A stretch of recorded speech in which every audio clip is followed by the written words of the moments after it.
This is Eric Rattan of Cannibal Corpse. You are listening to the Scars and Guitars podcast with Andrew McKay Smith. Thank you so much for tuning into this conversation between myself and Ghostbath frontman Dennis Mikula. The catalyst for the chat is the release of the new album for 2021 from Ghostbath. It is titled Loather. It'll be out on the 19th of November, so about a month away or thereabouts from today's date, which is early October.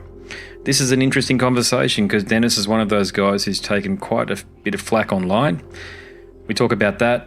Of course, we discuss the album, and it's hard to know whether Ghostbath is his side project or his synthwave label is a side project. Either way, he's a busy fella, and he talks about why. And I mentioned the synthwave stuff there, so you might be a fan of some of the releases that he helps release. So here he is, Dennis Mikula from Ghostbath. I've got to be up front here with you, Dennis, and say that, look, I was part of the cohort of heavy metal fans that didn't know what to think when Moon Level was reissued by Nuclear Blast, okay? Because I'd never heard Funeral.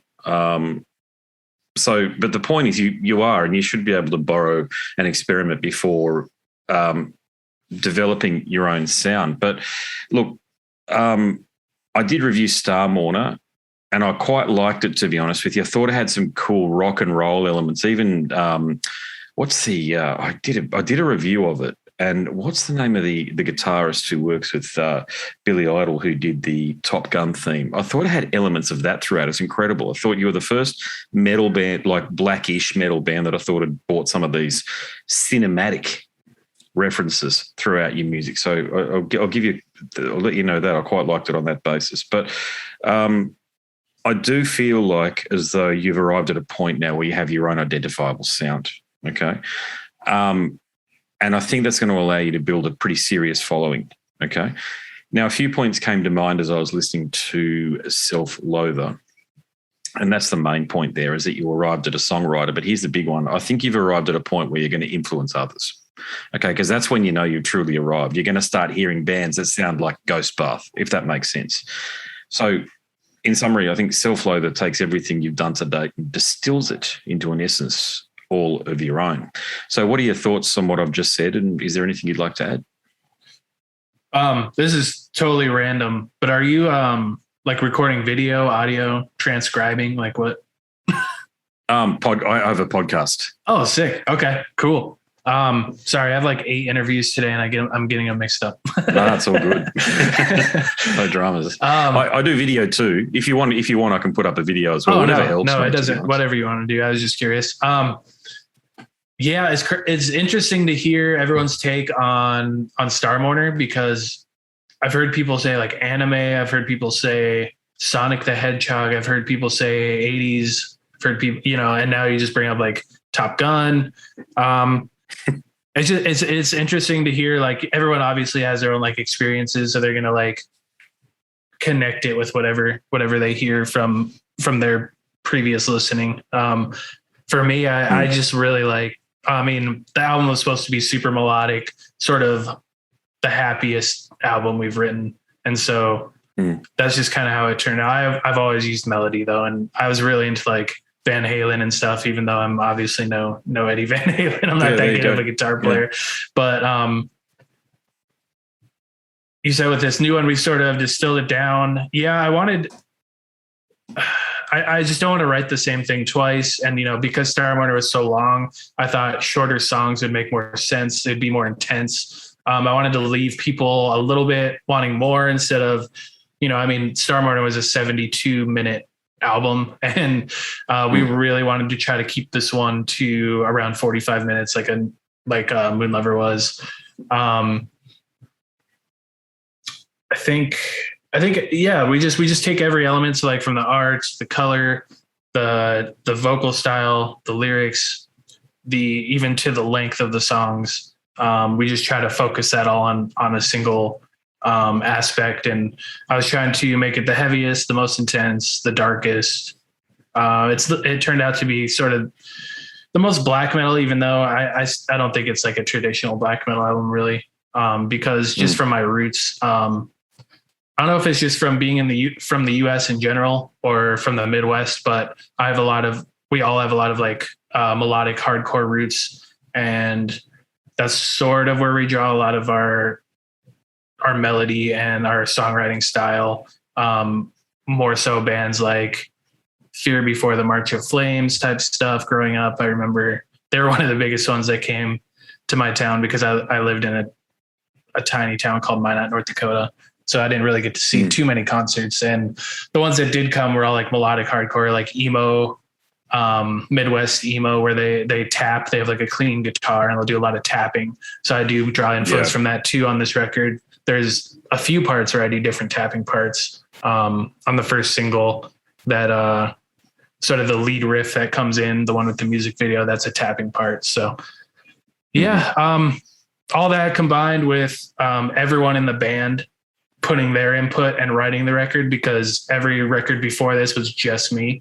That was a big difference. They were able to provide stuff I don't really think about, or just styles I don't really write. Like for me, I'm really focused on chord progressions, how one chord progresses into another one, and the melody over it, and how that changes how you hear it. And these guys, a lot of them are into more death metal.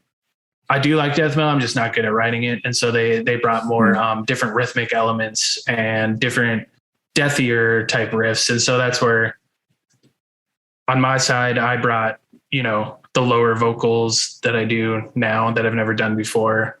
I think that's came also from listening to a lot more death metal. But yeah, I think no matter what we write, it's going to kind of have our voice now, and it's going to sound like Ghostbath, even though the record's very different.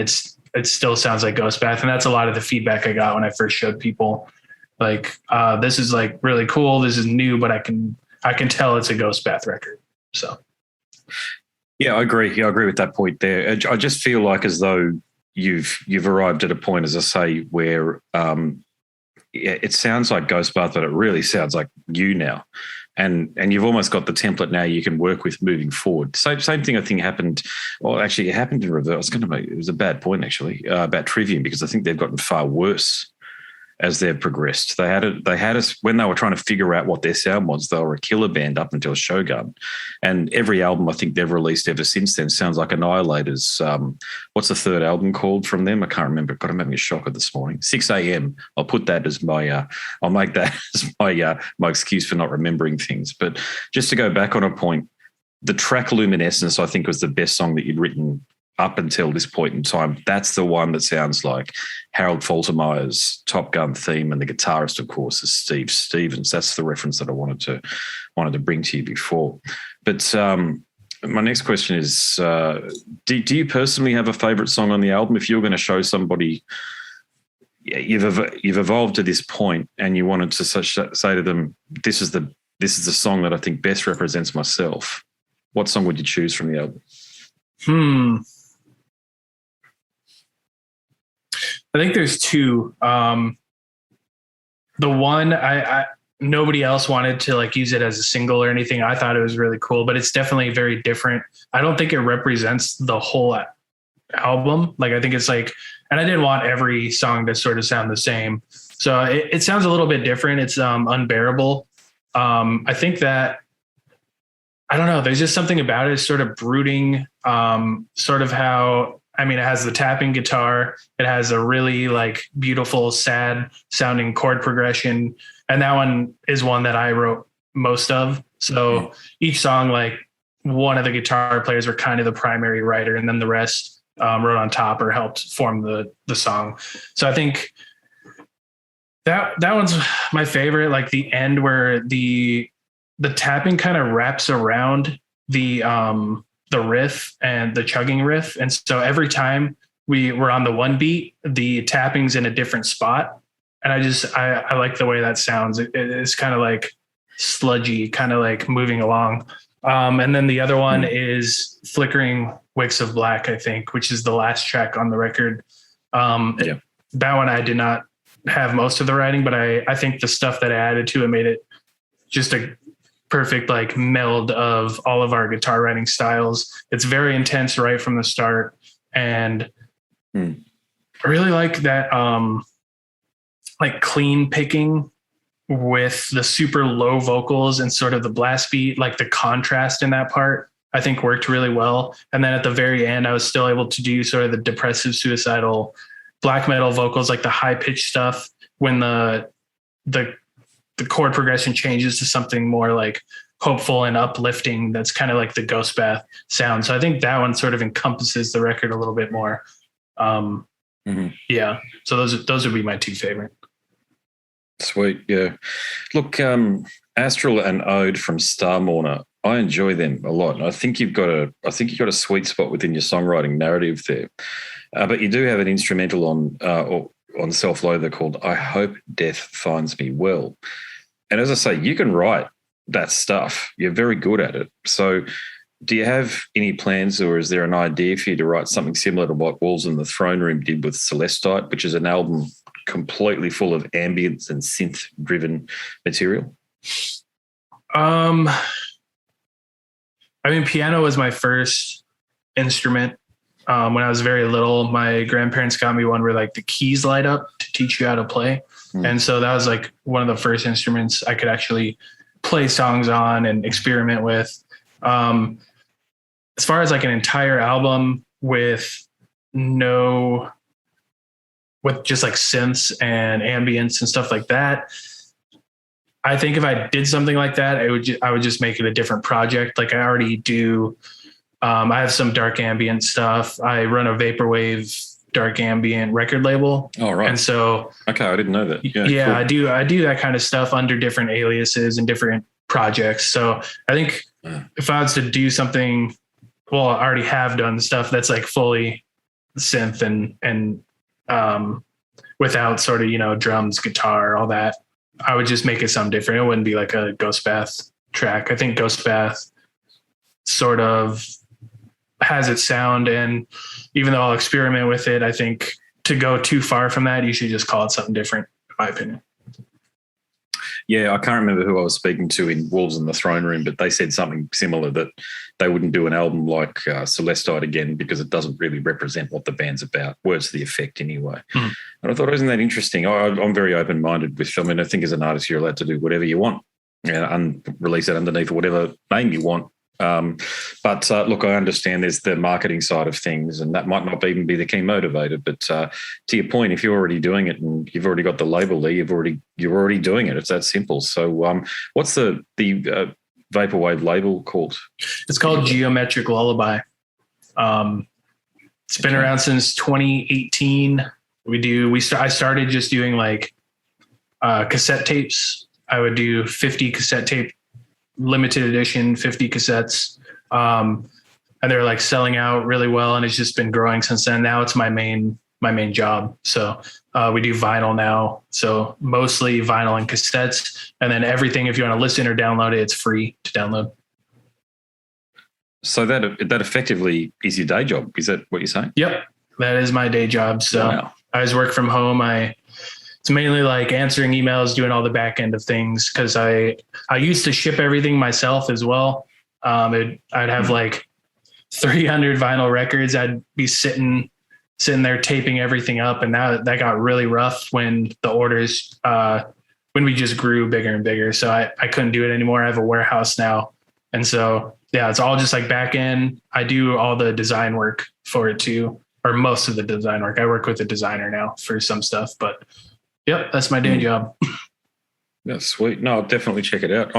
I love vaporwave. It's unbelievable, and I think a lot of metal fans feel the same way. There's a couple of bands out there having a shocker this morning. Can't remember them off the top of my head, but there's one French band, I know that, who's quite big.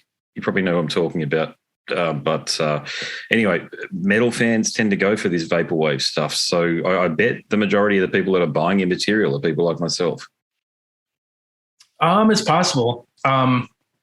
It's another like niche genre, but there is quite a bit of crossover with metal fans. I've noticed, and people will always be like either from either side, like from the Ghost Bath side. Oh, I didn't know you ran Geometric Lullaby because I knew the label, or from the label side, they're like, oh, I didn't know you were in Ghost Bath. Yeah. So that happens quite often. Okay.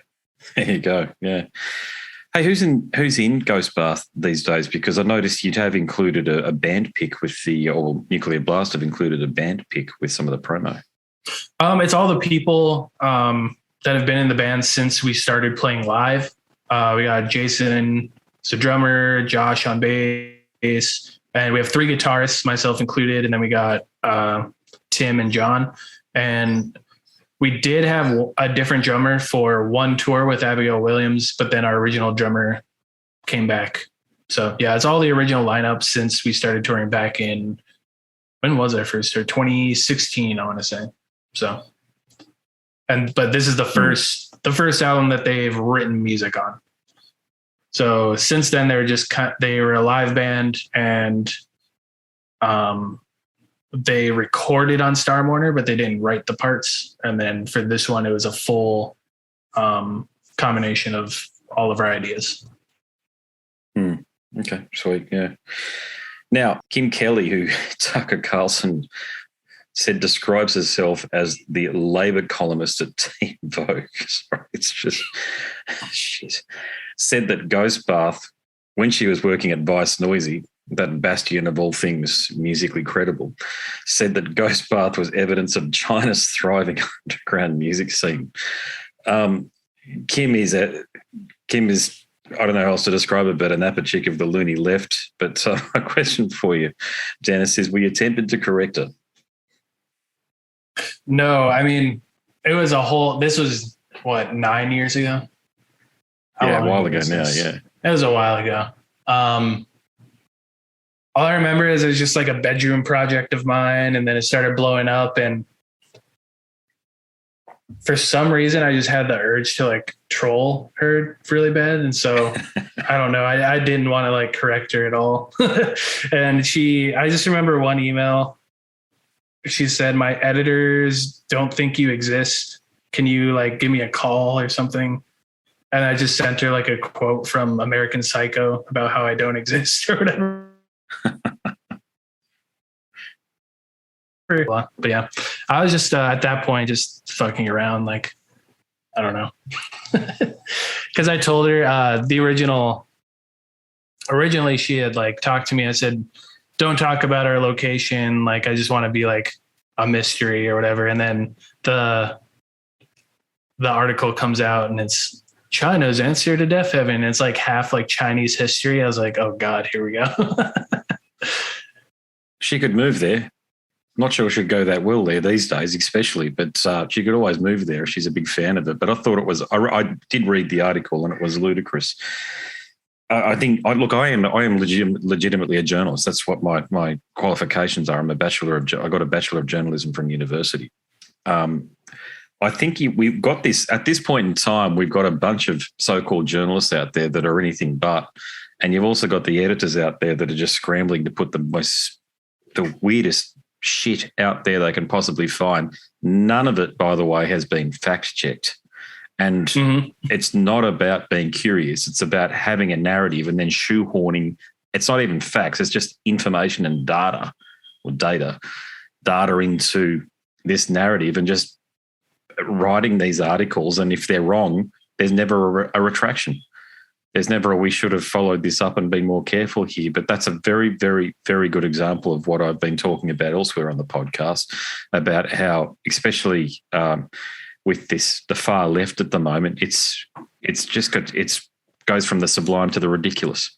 Joe Rogan, he was talking about some academic paper that was won a bunch of, I don't know whether you'd call them awards or was highlighted, but it was talking about male aggression within dogs at dog parks, and talking about how that was part of the patriarchy or something like that. It was completely made up, meaning that the person who wrote the article did it on purpose, as in like yourself was trolling. Yeah, it was trolling and won all these awards. And then, of course, when they stood up and said, "Hang on, guys, I'm just fucking with you," the people that issued these plaudits and these awards were, of course, very much taken aback and then accused them of probably being a Nazi. I don't know that for a fact, but, that's the narrative these days, isn't it? But look, the other thing was Kerry McCoy. Have you had a chat to him?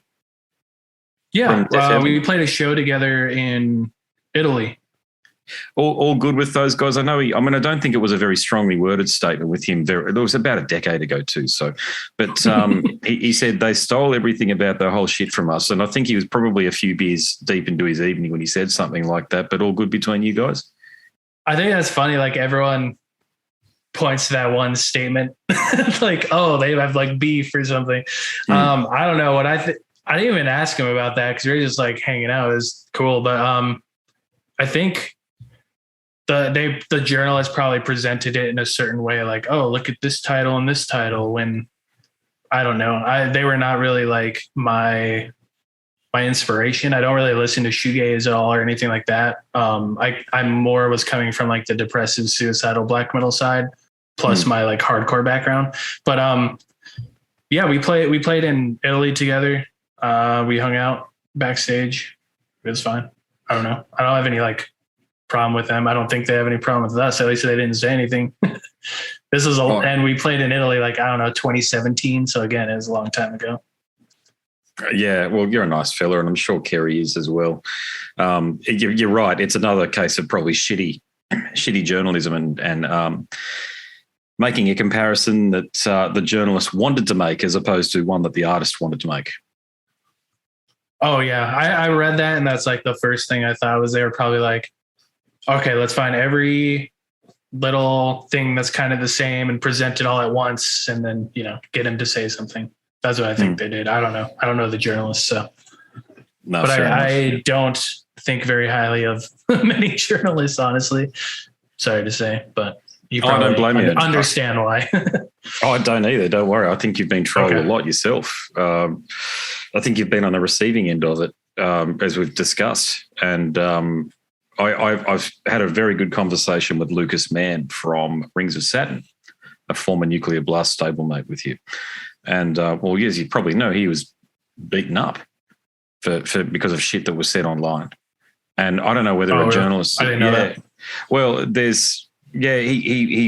I'm sure I'm right in saying this. Either the Australian tour was the first outing for him back into the public sphere in 2019, I think it was, or it was one of the first shows back for him within the public sphere. But, yeah, you could tell he was very guarded and didn't want to put himself into a position where he was saying things that might encourage the mob. If you like, for some reason, he's just sort of got this thing going on where people like bashing him. And, yeah, you can, unfortunately, in this day and age, build momentum in that direction, and it doesn't seem to stop.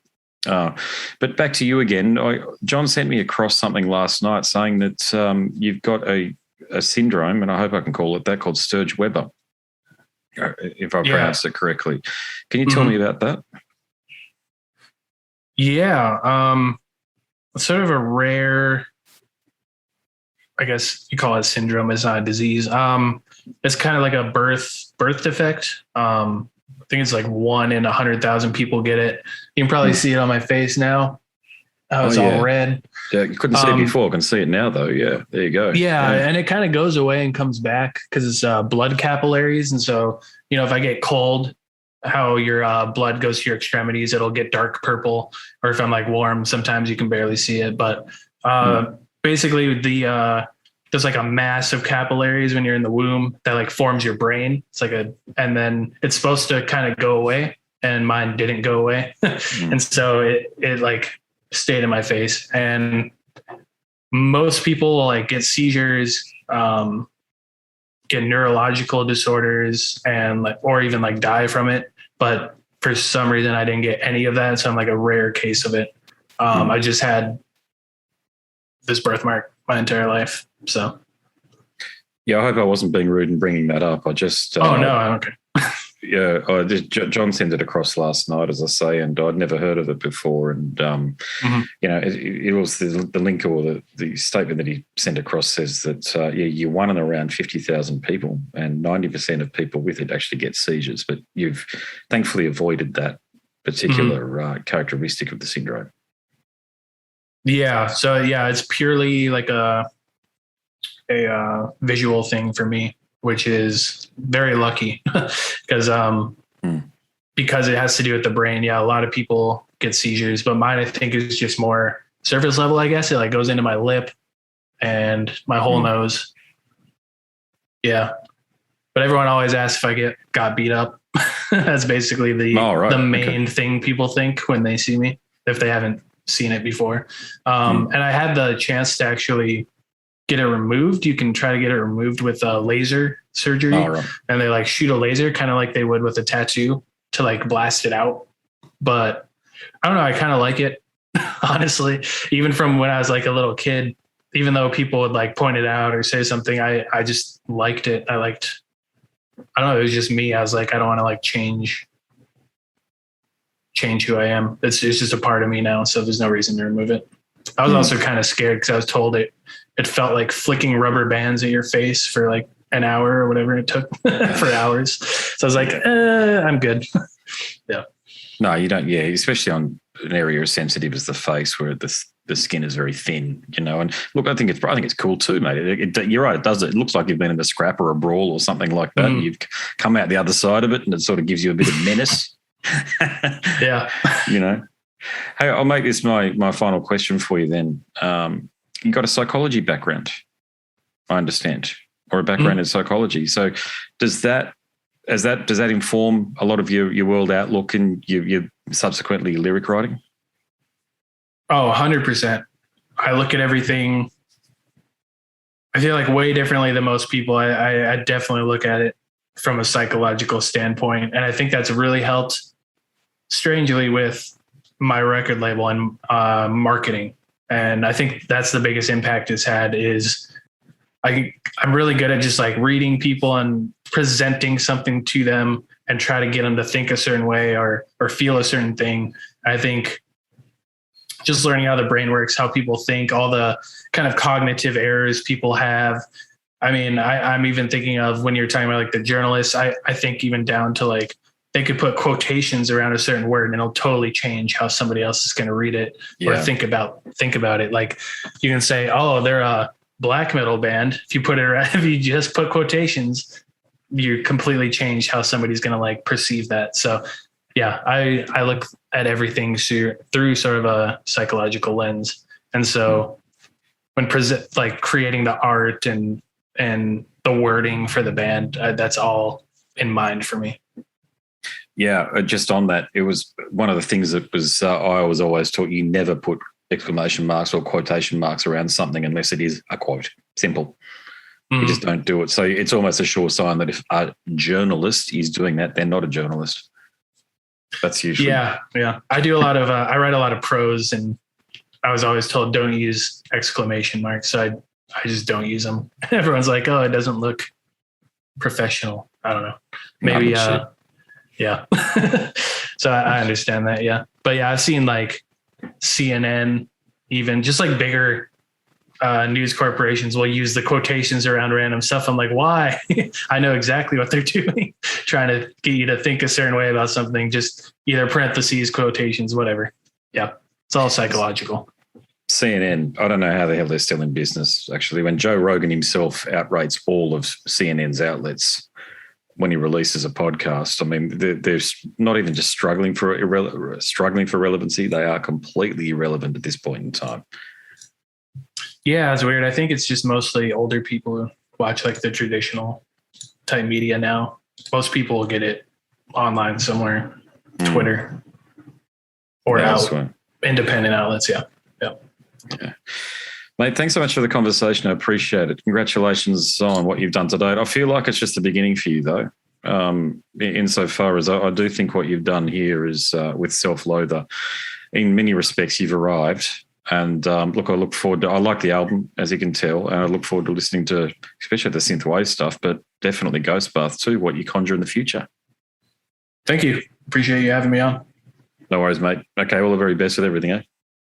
All right, thank you. Thanks, next interview. Here we go. All right, good luck with it, mate. All right, have a good one. Rightio, that was my conversation with Dennis Mikula from Ghostbath. If you like that chat, there are plenty more just like it over at scarsandguitars.com. If you could like, subscribe and share as well, that'd be awesome. And if you could leave a comment, preferably a nice one. Yeah, that'd help too. My name's Andrew Mackay-Smith, and I'm the host of the Scars and Guitars podcast series. Until next time, it is goodbye for now.